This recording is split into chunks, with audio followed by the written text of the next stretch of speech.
નમસ્કાર મિત્રો, સ્વાગત છે તમારું અમારા યુટ્યુબ ચેનલની અંદર। આજના વિડીયો મિત્રો વાત કરવાના છે પીએમ આવાસ યોજના અર્બન 2.0 2026 અંતર્ગત ટૂંક સમયના અંદર અરજી પ્રક્રિયા શરૂ થવાની છે એમના વિશે। મિત્રો, પીએમ આવાસ યોજના અર્બન 2.0 અંતર્ગત સબસિડીની સાથે શહેરમાં પોતાનું ઘર મેળવી શકો છો। આ યોજના અંતર્ગત શહેરમાં રહેતા અરજદારોને ₹2,50,000 સુધીની સબસિડી સરકાર દ્વારા આવાસ બાંધકામ માટે આપવામાં આવશે। આજના વિડીયો મિત્રો આપણે જોવાના છે કે પીએમ આવાસ યોજના અર્બન 2.0 અંતર્ગત કોને મળશે લાભ, આ યોજનાનો લાભ લેવા માટે કેવી રીતે અરજી કરવાની રહેશે, ક્યાંથી અરજી કરવાની રહેશે, સંપૂર્ણ વિગતવાર માહિતી વિડીયોમાં આપણે આગળ જોવાના છે। તો મિત્રો, પીએમ આવાસ યોજનાના તમામ લાભાર્થી વિડીયોના ખાસ છેલ્લે સુધી બન્યા રહેજો। તો મિત્રો, પીએમ આવાસ યોજના અર્બન 2.0 હેઠળ શહેરમાં રહેતા પાત્ર પરિવારોને પોતાનું પાકું ઘર બનાવવા અથવા તો ખરીદવા માટે સરકાર દ્વારા મિત્રો ₹2,50,000 સુધીની સબસિડી આપવામાં આવી રહી છે।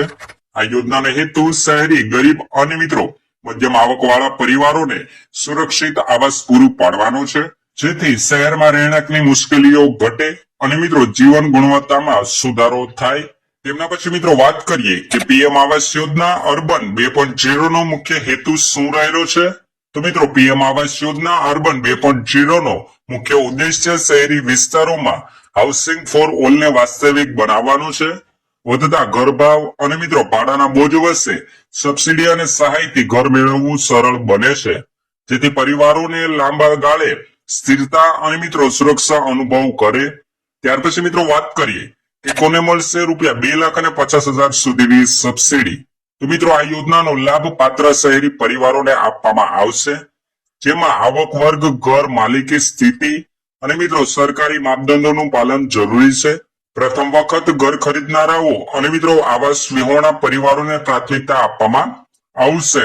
ત્યાર પછી મિત્રો છેલ્લે વાત કરીએ કે પીએમ આવાસ યોજના અર્બન 2.0 નો લાભ મેળવવા માટે અરજી પ્રક્રિયા કેવી રીતે કરવાની રહેશે। તો મિત્રો, પીએમ આવાસ યોજના અર્બન 2.0 માટે અરજી ઓનલાઈન પોર્ટલ દ્વારા કરવાની રહેશે। અરજી સમયે વ્યક્તિગત વિગતો, આવક સંબંધિત માહિતી અને મિત્રો આવાસ સ્થિતિ દાખલ કરવી પડશે। દસ્તાવેજોની ચકાસણી બાદ પાત્ર મુજબ સબસિડી મંજૂર કરવામાં આવશે અને મિત્રો લાભ આપવામાં આવશે। હવે મિત્રો, કયા કયા ડોક્યુમેન્ટ રજૂ કરવાના રહેશે, આમની આવેદન પ્રક્રિયા ક્યારથી શરૂ થશે એ આગલા વિડીયોમાં એટલે કે નેક્સ્ટ વિડીયોમાં આપને જણાવીશું। જ્યારે પણ આમની માહિતી તમને મળશે એ ચોક્કસપણે આપને અમે જણાવશું કે કયા કયા ડોક્યુમેન્ટ રજૂ કરવાના રહેશે, ક્યાં રજૂ કરવાના રહેશે, કેવી રીતે રજૂ કરવાના રહેશે, તેમજ આમની અરજી પ્રક્રિયા ક્યારથી શરૂ થવાની છે એમની વિગતવાર માહિતી આપણે નેક્સ્ટ વિડીયોમાં જોશું। તો મિત્રો, બસ આ જ હતી સંપૂર્ણ માહિતી પીએમ આવાસ યોજના અર્બન 2.0 ની, જેમાં મિત્રો અરજદારને સબસિડી સાથે શહેરમાં પોતાનું આવાસ બનાવવા માટે સરકાર દ્વારા ₹2,50,000 સુધીની સબસિડી પ્રોવાઈડ કરવામાં